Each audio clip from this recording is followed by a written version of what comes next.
Good evening and a very warm welcome.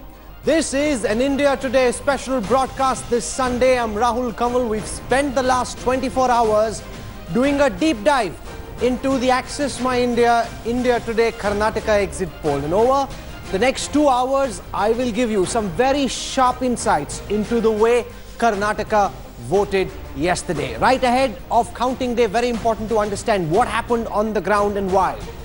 What I'll do right at the start of this broadcast is give you a pictorial representation of what the new Karnataka state could look like in terms of which party is picking up seats from which area in the state. So what we've done, and remember, the Access My India team goes to every single constituency, which is why we're the only channel that's actually able to put up a map of this nature.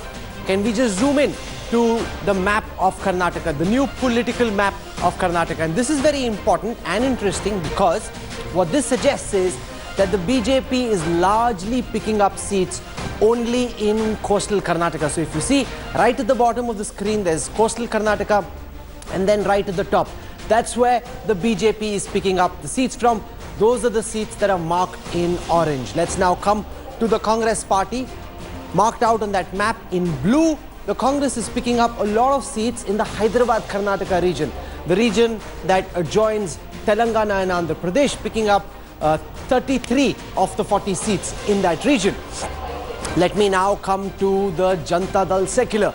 If you look out on that map now for the green seats, all of them concentrated very strongly in the old Mysore region. But even then, when you look around the area of old Mysore, you see that there's a lot of blue there as well, which means that honors are split between the Congress and the JDS. Now, just come in close to that map as much as you can. We'll talk about it a bit more.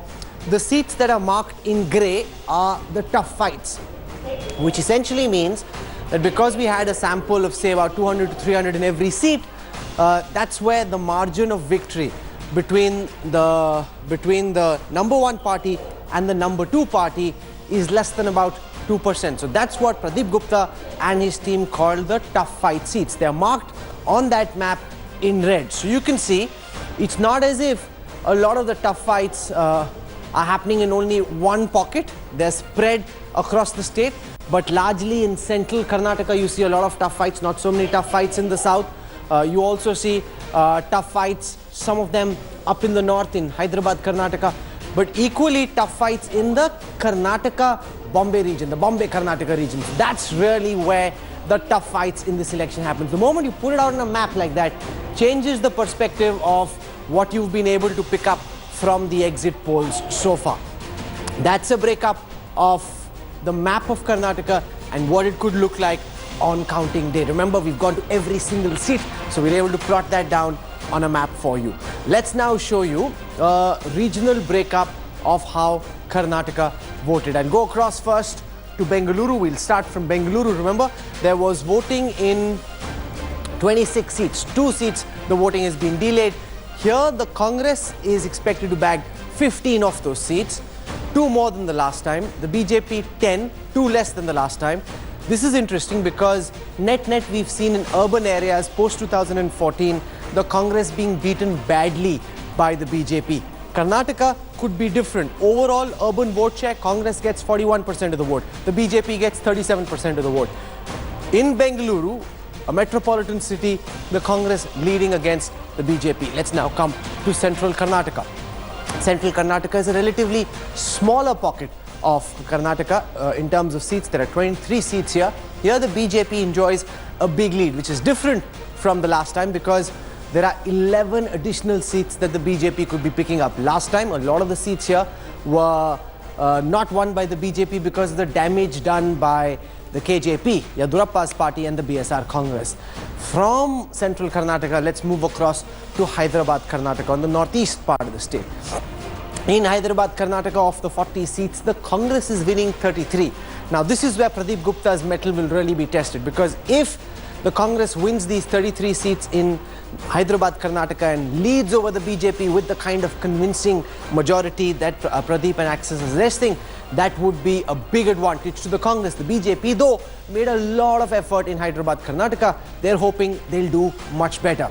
We'll find out on Tuesday whether Pradeep's right. Let's now come to coastal Karnataka. This is where the BJP played up the issue of communal killings. They alleged that 24 RSS BJP activists were killed and that the Siddaramaiah government looked the other way. Here, as voting was split along communal lines very sharply, the BJP picking up 13 seats, the Congress 6. There's a trend here.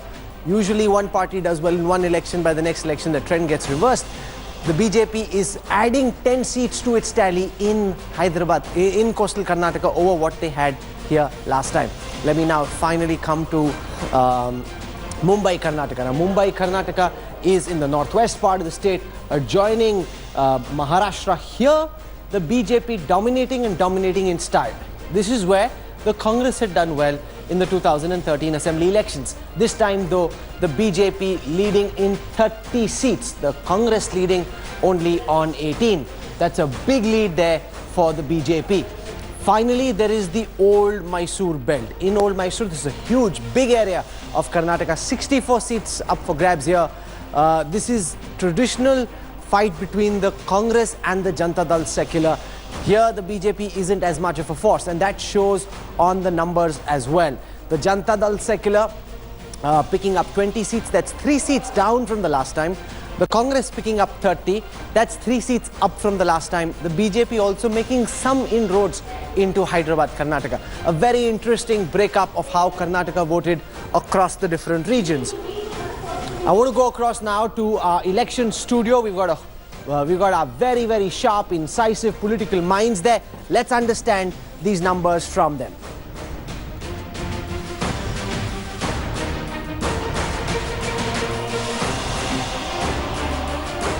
To our guests who are joining us on this special broadcast this Sunday evening. No weekend for them either. Just as well, Pradeep Gupta. All his friends in the BJP not very happy with his numbers. People in the Congress, of course, delighted with him. Welcome, Pradeep Gupta. He's got a sterling track record. Will that continue? That's really what we need to see. T.S. Sudhir is with us. Also with us, R.K. Upadhyay. Manisha Priyam is with us as well. Thank you very much. To my left, I want to introduce Dr. Sandeep Shastri. We've also got Veer Raghav and finally Harish Bijur. I want to go to Pradeep Gupta and talk about the 36. There's a big gale storm in Delhi at this time. There's a thunderstorm that was supposed to hit Karnataka. I don't know about Karnataka, but it's hit Delhi for certain.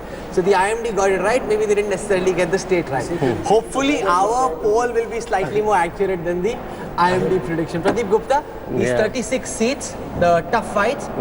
Which regions are they coming from, and what can you tell us about the importance of these 36 seats? These 36 are sitting on margin of 2%. When I say 2% margin in terms of number of votes, is to 1,000 to 3,000 votes.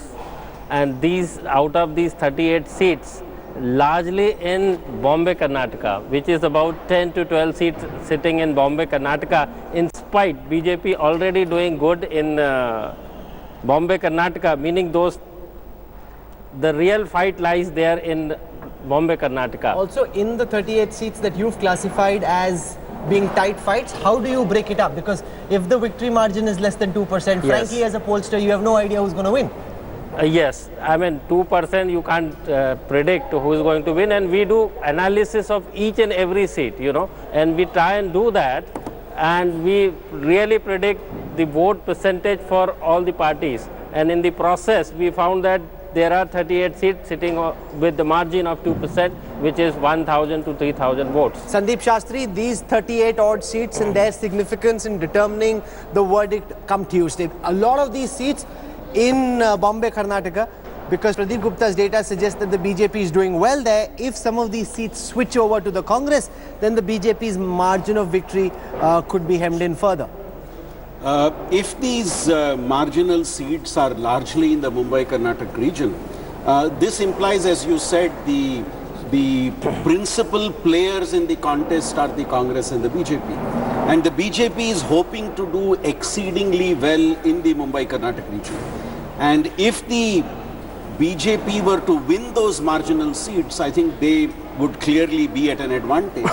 And on the other hand, if the Congress were to do well in the marginal seats, given the poll predictions that has been made on this channel, it could well lead the Congress party towards a majority, because Mumbai, Karnataka, as per our present analysis, is being shown as more being in favor of the BJP than the Congress. Now, but if the Congress does better in the marginal seats, I think it changes the picture to now, the fact is, if you're a viewer, and we're quite confident about Access My India's exit polls based on their formidable track record, but T.S. Sudhir, for most viewers watching this broadcast, it's really a dog's breakfast. They have no idea. There's one channel that ran one poll which said the Congress is winning, one poll which said the BJP is winning, and there are different channels that are saying completely the opposite things. Usually, polls pick up a trend. They may not get the margin right, they pick up a trend. This time, even directionally, they're picking up different things. Absolutely. In the exit poll supermarket, it's like everyone can pick and choose whichever exit poll that they like to follow. But yes, I think this is also indicative of the very tight contest that we saw in Karnataka. If you were on the ground, if you were traveling across different regions of Karnataka, you would have got a sense that not only was it as a mirror cracked, but also that different regions were talking about different issues, and it was a very tight contest in many constituencies. So in that sense, the exit polls, given the fact that none of them have really picked up a direction in which this election has people have voted, probably is also indicative of the fact that it is a tight contest, and the 38 odd seats that Pradeep Gupta is talking about actually could really hold the key to what happens. You've travelled across Karnataka, you've also seen multiple exit polls. What happens on most occasions is that they directionally signal to the viewer who's winning. Now, whether you can pick up the margin of victory or not, can be discussed. This time, even directionally, polls are suggesting different things. Why do you think that's happening? No, directionally polls are suggesting different things. The one thing that I saw across the polls directionally conquering quite a bit is the far lower performance of the JDS. Now, those seats have been for the Congress to take, the BJP also doing somewhat better than they have ever performed in the old Mysore region. But the one thing that's coming out of the polls is the JDS hasn't done as well as it had. So let's put that map back on the screen, please. Because in that map as well, it's very illustrative to note, Veera Raghav, that in the 64 odd seats of old Mysore, honours are split. This is Vokaliga territory, Janata Dal secular bastion.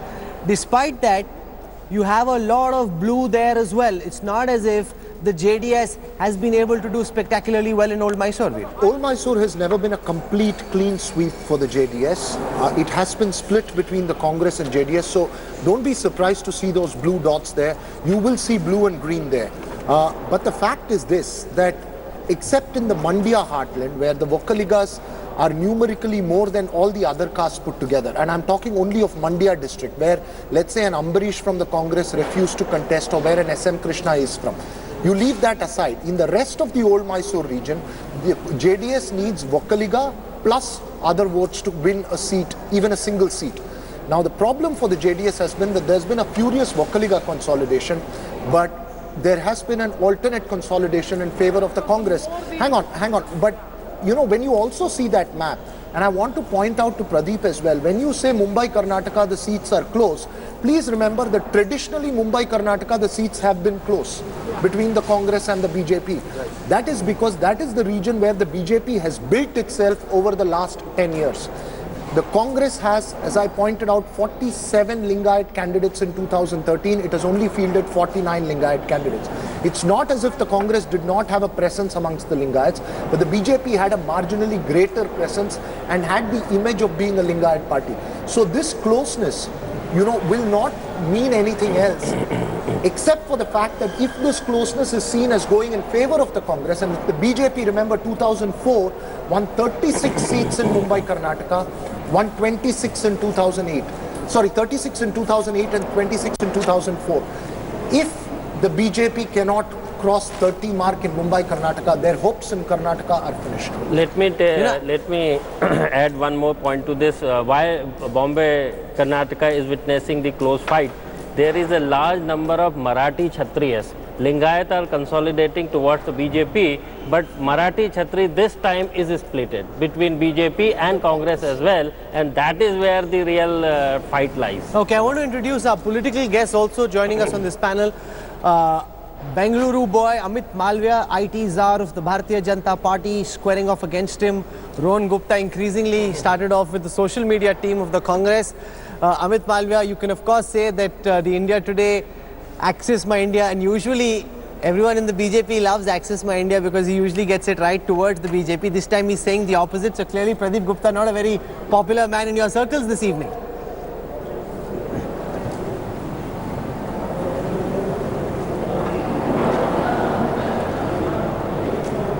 Can't hear.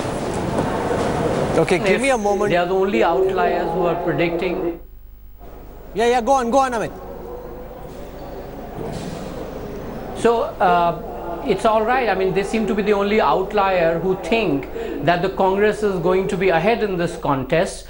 We will wait for the 15th and we will know whether they've got it right or wrong. There's nothing that we are going to hold against them. But as far as the election is concerned, as far as what we've seen on the ground, because I personally spent a lot of time there and we've had a very expansive campaign that was rolled out in the state of Karnataka. We do have a sense of what was happening on the ground, how possibly people have voted, what were the issues that were on people's mind, and therefore we believe and confident enough of it that we will go past the halfway mark. In fact, we're looking at 130 and more as far as the election is concerned. Also, Rahul, I'm not surprised that most pollsters have not been able to get even the direction right, except for the fact that every one of them have indicated that the BJP is gaining handsomely over their performance in 2013 and that the Congress fortunes, like the rest of the country, are dipping in Karnataka as well. And that, I think, is the important consistent narrative that is emerging out of the various exit polls that have been put out. But I can only say that against the conventional wisdom, the Bharatiya Janata Party is making strong gains in the Hyderabad-Karnataka region, which was earlier supposed to be a Congress stronghold. We are also seeing a lot of traction in the old Mysore region, particularly the urban districts of the old Mysore region, Mysore, Tumkur, Chamrajnagar and others. And similarly, the Gulbarga, Raichur, Yadgiri area is also swinging towards the BJP. The Congress's gamble of trying to wean away the Lingayat community from the BJP hasn't worked. In fact, it has backfired. And okay, Rohan Gupta of the Congress. Very clear consolidation Rohan Gupta, in favor of the party. the fact is, if you actually look at all the opinion polls, while Pradeep is the one who's projecting that the Congress may end up crossing the majority mark or come very close to it, a majority of the opinion polls exit polls actually suggesting that the BJP could end up in front. So, is the Congress celebrating just yet or wanting to wait till the 15th? The way even I was there for 20 days in these elections, and I have seen that ground level issues in Karnataka are totally different than what is there in national media. There people are very centric towards local issues. They are bothered about what this government has done for them. And the way Siddaramaiah government's benefits has reached people, I am sure that Congress is going to get clear-cut majority. And now Mr. Amit Malviya he was happy or complacent by saying that we are gaining our tally. Let me remind him, in 2014, where your star campaigner was Mr. Modi, like these elections, you won 132 assembly seats. And if you see all the polls, your number is going much down. So compared to Lok Sabha election performance in 2014, if you are going down drastically, that means that the Modi magic on which you try to survive, that's going to die. And that I think Karnataka will be the first state to demonstrate that, because the way our Prime Minister has campaigned there, the way he has given speeches and all, people haven't liked it. That is what my perception is. I am sure Congress is going to have clear-cut majority without any kind of support being required from outside. What I want to do now is bring out for you how the different communities of Karnataka voted on the strongholds of those communities. So I'll start with the Lingayat vote and I'll get R.K. Upadhyay to talk about it. Remember, there are about 76 seats which are considered Lingayat strongholds. So what we're going to do is compare on these 76 seats the performance of various parties vis-a-vis how they did in the last election. So remember, last time a lot of the Lingayat vote was split because Yedurappa wasn't in the BJP. Last time the Congress in these 76 seats picked up 48. This time their tally expected to crash 15 seats on those Lingayat seats. They're expected to pick up 33. Let's now come to Muslim seats. Of the 13 seats which are classified as seats where Muslims dominate and can decide who wins, last time the Congress had 8 seats. This time its tally is going up to 11. So they're picking up 3 additional seats in the Muslim areas. Let's now look at the scheduled caste, the Dalit seats. Of these 30 seats, the Congress had 20 in the last elections. This time they are expected to pick up 19. So virtually holding on to whatever gains they had in the Dalit territory. Let's now look at the 8 tribal seats here. The Congress had 3 seats in the last elections. That's now expected to go up, interestingly, to all 8. That's very, very important and very interesting, that finding here. Let's now look at the Vokaliga dominated seats. This is mostly in the old Mysore region. Vokaliga community, traditionally supporters of the Janata Dal Secular. The Congress had 20 seats. They've held on to those 20 seats. Let's now look at the Bharatiya Janata Party and the performance of the BJP across different stronghold areas. I'll start again with the Lingayat seats. Last time, and this is interesting, the Congress had only 8, the BJP had only 18 of the Lingayat seats. That's because Yedurappa was fighting separately. They've more than doubled that to 40 seats in the 2018 exit poll. Let's now look at the Muslim dominated seats. They had 2 the last time. Remember, it's not as if the Muslims are voting for them, which essentially means that even though the Muslims may have voted another way because everybody else consolidated, they picked up 2 seats in the last election. This time that's down to 1. After this, let's now look at the Dalit seats. In the 30 Dalit seats, the BJP is jumped up from 5 to 11. So it isn't as if the Dalits have totally discarded the BJP. To some extent, they have picked up Dalit votes, but maybe not to the extent that Amit Shah would have liked. Of the 8 tribal seats, the BJP earlier had 4. This time they have 0. That's quite significant. Vokaliga seats, they had 8 the last time. They've made some additional inroads into old Mysore. This time they've got 13 seats. Finally, let me look at the Janata Dal Secular. And remember, the Janata Dal Secular is really a one bastion, one community party. In the Lingayat seats, they had 9 last time. This time down to 3. The 3 seats they pick up is usually from candidates who are strong in that area, who may have been denied tickets by the BJP or the Congress. That's the typical JDS candidate in the non-Vokaliga area, somebody who's a turncoat from one of the parties. In the Muslim areas, there are 3 seats. That's down to 1 this time.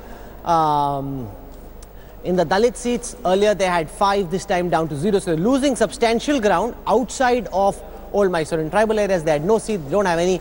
Now, the next one is interesting, because in the Vokaliga areas you will see the Janata Dal Secular has largely held on to its performance. They had 21 seats the last time, this time they have 20. So it's not as if the Vokaligas have left the JDS and gone off another way. They still largely hold firm. It's the incremental vote which the JDS has not been able to get. Manisha Priyam, I'll start with you. In the data that I've just played out, explain why do you think the BJP is doing badly in the tribal seats? No, the tribal seats is a surprise even for the BJP. Even as we were on the television yesterday, they were installing a statue of Birsa Munda in Nagpur. And everybody was calling me saying Chota Nagpur is now Bada Nagpur. And I've seen ever since the 2012 elections in Gujarat, they've had a Birsa Munda Bhavan in Gujarat. Mr. Narendra Modi has campaigned extensively in the Chota Nagpur region, where he's remembered Kariya Munda, where he's remembered the Urao movement and the Ulgulans, and he's carried all this forward into Nagpur. In this area also, there has been a campaign from the BJP to have a scheduled caste, a scheduled tribe vote bank in favor of the BJP, the Adi Vasi, so to say, and have it with a certain Hindu smattering and a Hindu tilt. B. Sriramulu would have been the face of that. In the last leg of the campaign, even in Karnataka, Mr. Amit Shah is known to have taken Mr. Sriramulu around, at least in 80 seats, saying, please give this scheduled tribe a vote. We will have a scheduled tribe face as the first Deputy Chief Minister of Karnataka. So for the BJP, this would be a setback, not just for Karnataka, but for the All India. Does your data show, that Narendra Modi has been Pradeep Gupta, and I don't want to get too excited just yet, that the Reddys haven't been as important and as significant in turning their popularity, their money, their influence into seats? Because in a lot of the areas where the BJP isn't doing well, you're saying the Congress is doing well. A lot of that, Devangiri, Chikmagalur, also in Bellary. Those are Reddy seats. Devangiri and Chikmagalur, BJP is doing good, but not in Bellary. In Bellary, you think they're not doing well? They are not doing good. Chikmagalur is part of Malnad. Chikmagalur is not part of the Reddy. No, that's what I'm saying. That's what I'm saying. I'm correcting Rahul. Bellary BJP is not doing good. That is where the worrisome part for them.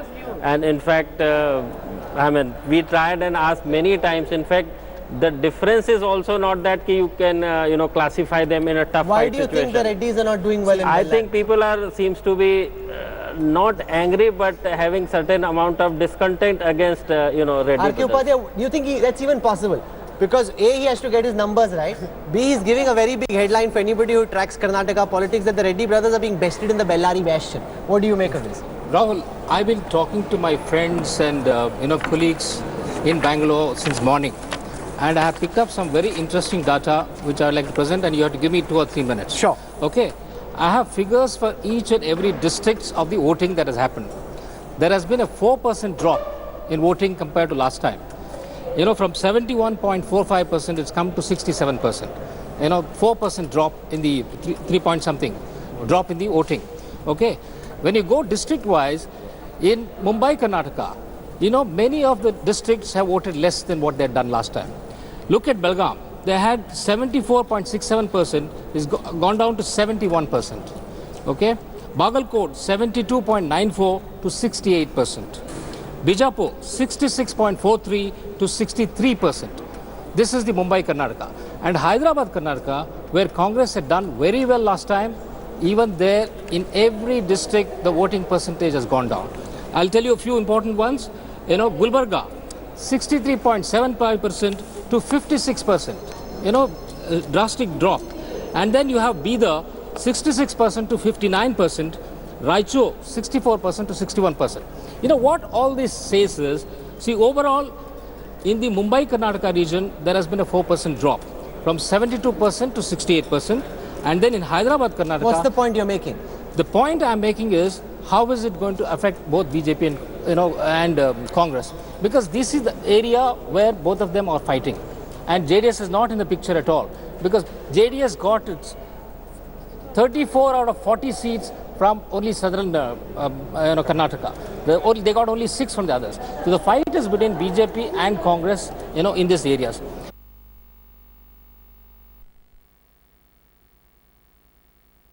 Going to benefit the JDS. We can't just rule out JDS. It can work either way, sir. Huh? It can work either way. You see, when voting percentages drop in Mumbai, Karnataka, it can actually be detrimental. See, Bangalore rural. So Bangalore rural, it has gone up from 57% to 76%, where you have 70 to 80% Vakaligas. There is another Mysore. But it may only lead up to the margin of victories being more. Let's also remember Bangalore rural is the area where you have strong Congress presence also among the Vakaliga community. There is no doubt about that. There is no empirical evidence to prove that either higher voter turnout or lower. No, the point I'm making is, see, we are all giving 23, 25 seats to JDS. I'm sure they're going to do much better than that. Okay. Thanks for watching the video. For more such news and updates, please like, share and subscribe to India Today. Also check out our other great videos from our channel. We know you will love to.